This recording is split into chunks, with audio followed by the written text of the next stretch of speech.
Les yeux. Pour une raison ou une autre, les développeurs des jeux Zelda ont une obsession pour ces petits organes ronds. En effet, les boss de la franchise sont reconnus pour leur faiblesse fréquente aux yeux et bon, avec le recul, c'est logique. Si j'ai bien un point en commun avec un cyclope géant, c'est que j'aime pas recevoir un objet pointu dans l'œil. Mais cette étrange fixation sur les globes oculaires m'a fait me demander combien de yeux combinés ont les 210 boss de la série Zelda. Mais tout d'abord, qu'est-ce qu'un œil?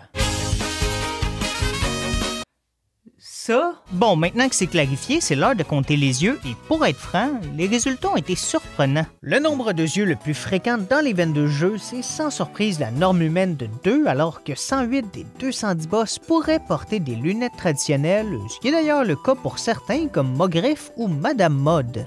Je vais pas parler des 108 boss avec une paire de yeux parce que contrairement à ceux qu'on va voir plus tard, ici, c'est pas un élément clé de leur design. C'est un gros ramassis de boss plus classique avec par exemple 14 variations de Ganon. J'adore quand même la variété, ça passe d'un train démoniaque à un visage sur le plancher, même si mon coup de cœur c'est Derazoru et ses yeux surélevés qui ressemblent à un taco passé date. La deuxième catégorie de boss la plus présente, c'est ceux à un œil où ça devient leur caractéristique marquante, leur gros fait d'armes. Sérieux, est-ce que quelqu'un savait pas où frapper dans son duel contre Tantalus? Au total, on compte sur 31 boss cyclopes et là-dessus, il y a 5 versions d'un des ennemis les plus reconnaissables de la série, Goma. L'araignée est présente depuis le premier jeu et même si les versions de Wind Waker et Tears of the Kingdom sont assez différentes, elles ont toujours un gros œil. En fait, il y a seulement une variante de Goma qu'on va voir plus tard où il y a eu un changement à ce niveau. Vaati, c'est un méchant final récurrent où on a 3 versions avec un seul œil et il y a aussi les 4 ombres de Ganon dans Breath of the Wild qui sont tous très similaires au point de vue oculaire. Dans les plus marquants, il y a Knuckle Master, un œil au beau milieu d'une main et c'est l'exemple parfait de pourquoi c'est une mauvaise idée de fermer les yeux en frappant durant un combat. Le dernier boss à un œil qui m'a vraiment marqué, c'est Prismantus parce que j'adore son design coloré. Je sais pas pourquoi, j'ai plus envie de le manger que de le tuer. C'est pas vrai, je sais pourquoi, ça s'explique par le fait que plus jeune, j'étais l'enfant stupide qui mange des Legos. Les boss à 4 yeux sont bien représentés avec 17, même si ce nombre-là est grandement influencé par des duos. Il y a en effet 5 combats où il y a 2 personnages, mais il y a aussi 4 cas de cavalier sur une monture, très souvent un cheval, mais ça peut aussi être sur un aigle. Twin Rova est un cas un peu plus compliqué, je ne l'ai pas encore précisé, mais ici par exemple il y a 2 phases, la première avec 2 sorcières et ensuite elles se fusionnent en un seul personnage, ce qui au total fait 6 yeux. Par contre je vais compter chaque phase individuellement comme un boss, donc les 2 sorcières vont compter pour un boss à 4 yeux et la phase 2 où elles sont combinées est dans la section à 2 yeux. C'est justement pourquoi une des formes de Nightmare, le boss final de Link's Awakening, est considéré comme un boss à 4 yeux avec les 2 à l'extrémité arrière de son corps. Ce qui est pas mal l'endroit où j'aimerais le moins avoir des yeux. Quoique, c'est mieux qu'un nez. Les Glock à 2 têtes sont un boss légendaire qui compte 3 apparitions depuis le premier jeu, mais mon boss préféré et le plus original du lot, c'est Godan, qui en plus de ses 2 yeux traditionnels, en a un dans chaque main. Une catégorie que j'étais curieux de voir, c'est les boss qui n'ont pas d'œil, et au fil de la série, il y en a quand même 10 où le design est souvent similaire. Manandla est une sorte de plante géante qui apparaît 2 fois, puis dans le même style, il y a Deguchitato qui, avec son concept et son nom, a plus l'air d'un carrousel dans un parc d'attractions japonais. Dans Ocarina of Time, Morpha et Barinade sont des genres de parasites, et dans Wind Waker, il y a Keldemos qui lui sonne comme le cousin végétarien de Khal Drogo. Le banni de Skyward Sword est là 3 fois et c'est franchement un des boss que je déteste le plus, surtout que l'intro est tellement badass, quand le combat commence, c'est décevant pour n'importe qui n'a pas un fétiche de pied. Sérieux, comme il est aveugle, il aurait pas pu se perdre après notre premier combat et jamais revenir.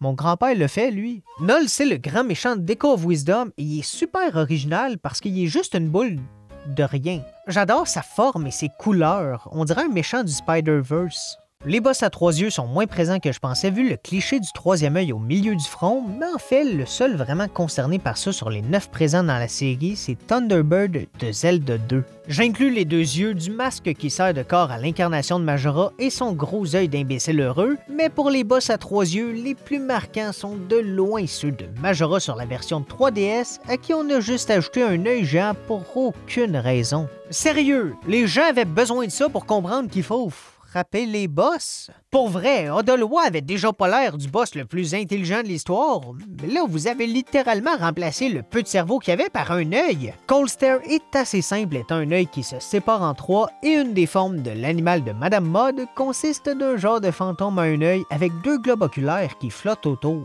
Est-ce que c'est un animal étrange? Oui. Mais est-ce que c'est surprenant venant d'une madame qui nous attaque avec des parapluies? Oui. Quoique j'aime mieux flatter ça que Crake le crabe et Moldarache le scorpion qui a beaucoup de talent pour pas se pincer lui-même les yeux. On peut ajouter au compteur 56 yeux pour les 7 boss à 8 yeux, incluant par exemple le Gleeok à 4 têtes qui selon mes calculs a 2 fois plus de yeux que celui avec 2 fois moins de têtes.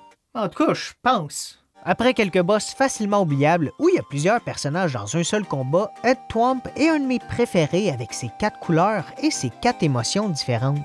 Le vert semble colérique, le mauve dépressif, le bleu a l'air d'un monsieur louche que tu croises dans une ruelle et le rouge a l'air de la personne qui croise ce monsieur louche. Juste préciser que pour les combats avec plusieurs ennemis, je les inclus dans le décompte s'ils sont essentiels au boss ou au moins une partie majeure de ce qui se passe et non pas des petits ennemis génériques.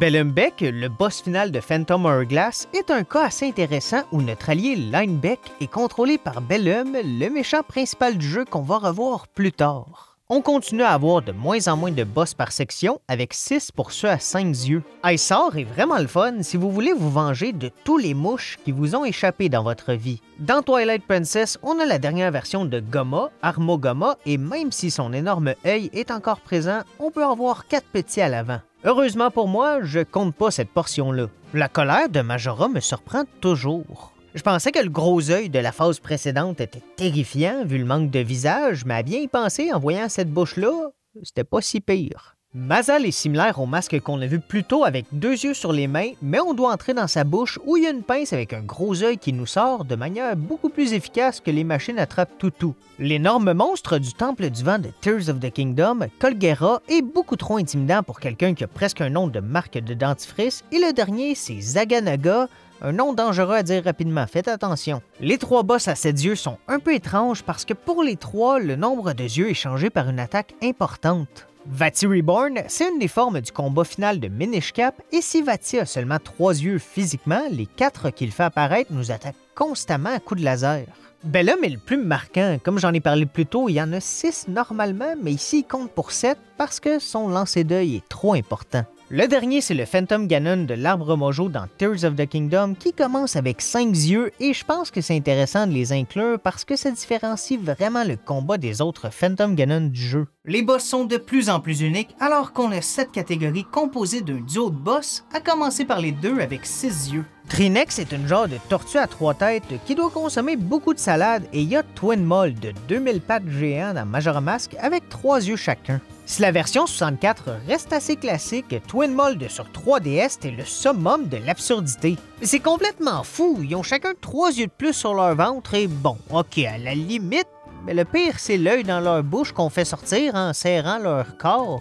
C'est l'animation contre un boss la plus étrange. On dirait moi qui essaie de sauver contre son gré la vie de mon chien qui s'étouffe en mangeant des sous-vêtements. Vitrios est plus simple, c'est un des meilleurs exemples de beaucoup d'yeux. En fait, juste des yeux. Dans les 2 boss à 11 yeux, il y a la phase 1 du combat de Majora, où oui, Majora en tant que tel en a juste 2, mais comme les masques des autres boss sont une partie intégrale de la phase 1, je vais additionner leurs 9 yeux. Argus revient fréquemment dans les jeux, mais c'est un des boss qui varie le plus. Au début, il est un œil encerclé de fumée, ensuite il est encerclé de 10 yeux, mais il y a aussi une version où il est accompagné de 8 yeux, ce qui fait de lui un des 2 boss avec un total de 9. Ça me fait toujours rire les variétés de boss sur des détails que c'est pas clair s'ils se sont pas juste trompés. Oh merde, il y en avait pas 9! Oh, c'est pas grave, les gens vont penser qu'on s'est forcé. L'autre boss avec 9 yeux, c'est Vati sous sa deuxième forme de Minish Cap, où ça ressemble quand même beaucoup à Argus. La dernière forme de Vati sur Minish Cap a tant qu'elle un nombre impressionnant de yeux avec 21. Même si en réalité il y en a moins autour de Vati avec seulement 4, le combat comprend 2 pièces où on doit entrer pour détruire 16 petits yeux flottants. Frostair est le deuxième boss à 21 yeux de la série, en grande partie grâce à son habileté de faire apparaître 10 petits yeux 2 fois pour 20 de plus. On sait pas trop si ce sont ses enfants, c'est pas clair, mais je les compte parce qu'ils sont plus marquants que par exemple les ennemis basiques du combat contre le roi El Maroc. Il y a 2 boss à 10 yeux qui sont un peu décevants vu qu'ils sont juste 5 personnages, même si pour Veran, il est accompagné de 4 Darklink que je trouve super cool, en grande partie parce qu'ils imitent nos mouvements. Les 2 boss à 15 yeux sont vraiment le fun et créatifs. Tu sais que le concept est poussé loin quand un moyen de transport a des yeux. Même si j'adore le bateau fantôme de Phantom Hourglass, je dois avouer que mon préféré c'est de loin Bilokit dans Skyward Sword.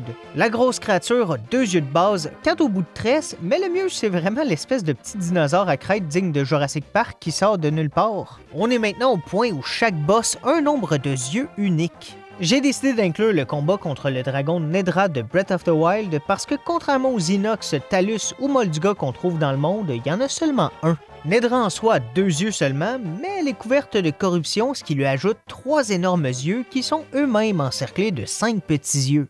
Gwen est un des cas les plus originaux en étant une petite boule de feu qui peut faire apparaître des plus petites boules de feu. Je vais pas compter les 40 boules qu'on voit dans l'animation, seulement les 8 avec qui on interagit physiquement, ce qui additionne 16 yeux aux 2 de Gwen pour un total de 18. Ser Moss Knight est pas super intéressant avec ses 6 chevaliers en armure qui ont chacun une paire de yeux. Georg Père de son côté est vraiment cool.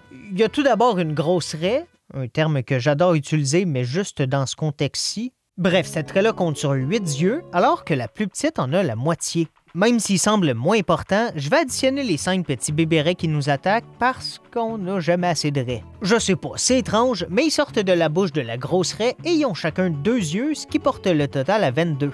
Jalala de Wind Waker est le dernier boss et c'est assez particulier parce que c'est un très gros pot à 2 yeux composé de 15 petits pots regroupés dans son ventre. Bon, c'est un peu dommage de terminer sur un boss avec 16 personnages à 2 yeux, mais ça porte notre total à 725 pour les 210 boss, ce qui donne une moyenne de 3.45 yeux par boss. Du côté des jeux avec le plus de yeux en moyenne, Minish Cap arrive en première place avec 8.625 yeux par boss, alors que Majora Mask version 3DS est deuxième avec 6, et Phantom Hourglass complète le podium tout juste devant Wind Waker. Bon, maintenant qu'on connaît toutes ces informations oculaires, je peux m'attaquer à la vraie question.